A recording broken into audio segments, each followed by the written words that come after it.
Bismillahirrahmanirrahim. Wal mutawassithatu lan utawi najis mutawassithah ikutan qasiyah wa hukmiyatin lan najis hukmiyah. Al ainiyatu utawi najis ainiyah allati laha kang najis launun kang onone warna warihun lan ambu wa ta'mun lan rasa pala buda mangka ora kawasa mangka ora misti min izalati launiha saking ngilangaken warnane najis warihiha lan ambune najis wa ta'miha lan rasane najis. Dina ieu kasempetan rek nyaritakeun cara ngaberesihanana najis mutawassithah. Anapun ari najis mutawassithah kabagi kana dua bagian.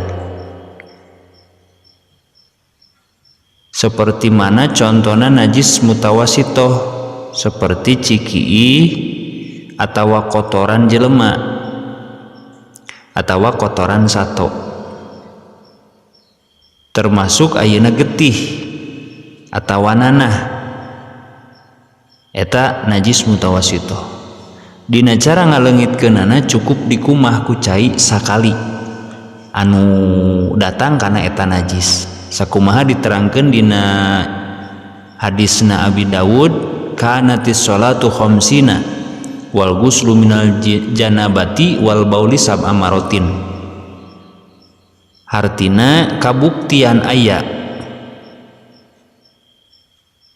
salat fardu teh asalna 50 waktu jeung ari adus yakni mandi tina junub atawa ngumbah cikiih 7 kali. Tidinya Rasulullah sallallahu alaihi wasallam teu liren-liren nyuhunkeun dihampangkeun ka Allah sehinggakeun dijadikeun salat fardu 5 kali, mandi junub sakali, ngumbah kahampangan, ngumbah cai kiih sakali. Dia asal nama ngumbah lamun aina urang kahampangan tadi kumaha nanti 7 kali, mandi kudu 7 kali gitu asal mula nama. Jeung deui miwarangan Kangjeng Rasul supaya nyicikeun cai satimba kana cikiih a'robi eta dina hukum sakali kumbahan eta jadi hujah kana wajib. Ari carana ngumah lamun najisna ainiyah tegasna ngabogaan rupa rasa jeung ambe wajib saenggeus dileungitkeun ayeuna najis, dileungitkeun sifatna tina rasa rupa jeung ambeuna. Iwal anu hese leungitna tina rupa atawa ambe maka henteu wajib dileungitkeun, tapi tempatna mah tetep suci. Jadi cara ngaberesihan najis mutawassithah ainiyah. Penajis mutawassithah teh kabagi dua, aya ainiyah aya hukmiyah. Tah ieu mah nu ainiyah aya aena aya rupana aya rasana oge aya ambeuna. Leungitkeun heula rupa rasa jeung ambe kakara bersihan. Anapun ari datna mah leungit ngan bauna mah ambeuna mah masih kene aya eta mah teu jadi masalah. Nu penting leungitkeun datna terus kumbah aya keneh ambeuna mah teu naon. Model ayeuna misalkan urang ngabersihan kotoran ayam lamun sok rajeun aya ka imah urang heg datang ka imahna teh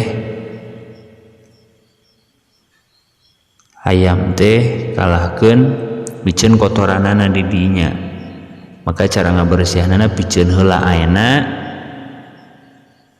terus dikumbah sanajan masih kene ambeuna aya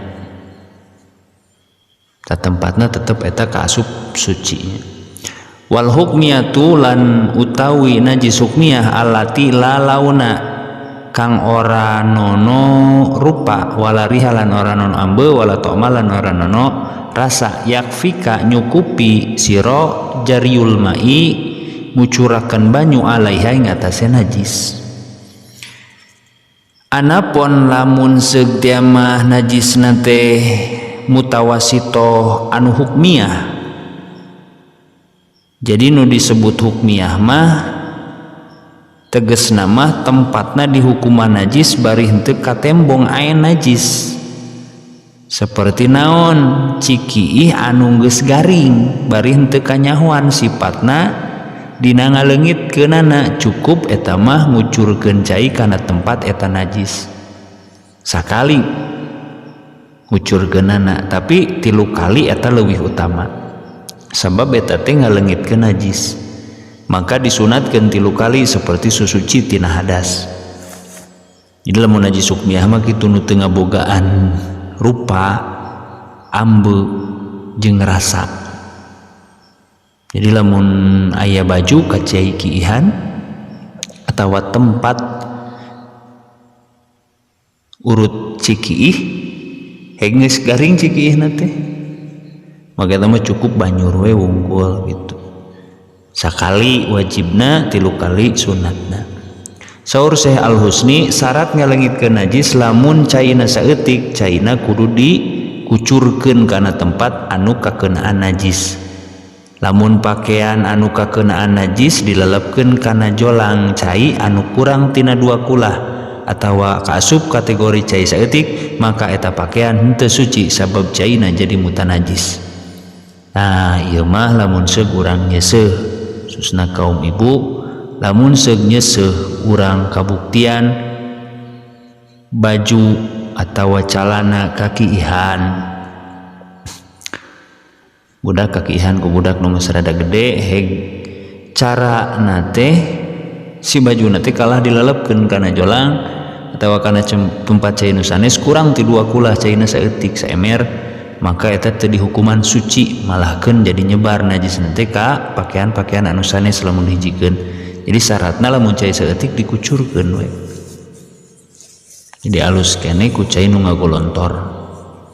Barang encer anu salian cai seperti minyak misalkan cuka, cisusu di mana ka entepan najis eta teu imkan disucikeun. Sabab Kangjeng Rasul ditaros tina hal beurit paeh dina samin teh minyak gajih dauhanana ingkana jamidan fa'alquha wa mahaulaha wa ingkana ma'ian fala taqrubuhu. Lamun eta samin beku eta minyak teh henteu encer maka piceun wae eta beuritna jeung perkara anu aya di sabudeureunana. Di lamun urang boga minyak ieu minyak teh jadi sare nih jadi ngageblek kos gaji heg aya beurit nu paeh di eta tempat piceun we beuritna jeung sabudeureunana nu ka deukeut kana eta beurit teh nu sasesana dipake di teu naon lamun garing. Anapun lamun encer mah eta minyak teh maka maraneh ulah ngadeuketan kana eta samin riwayat Imam Bukhari. Artina mah lamun garing lamun ngageblek piceun datna eta beurit jeung anu sabudeureun eta na wungkul das nu sasesana teu najis. Anapun lamun seug ayeuna encer mah maka buang we gitu. Sabab termasuk kana najis kabeh. Sabab eta samin teh najis jadi eta minyak teh najis henteu bisa dialap manfaat iwalti dipake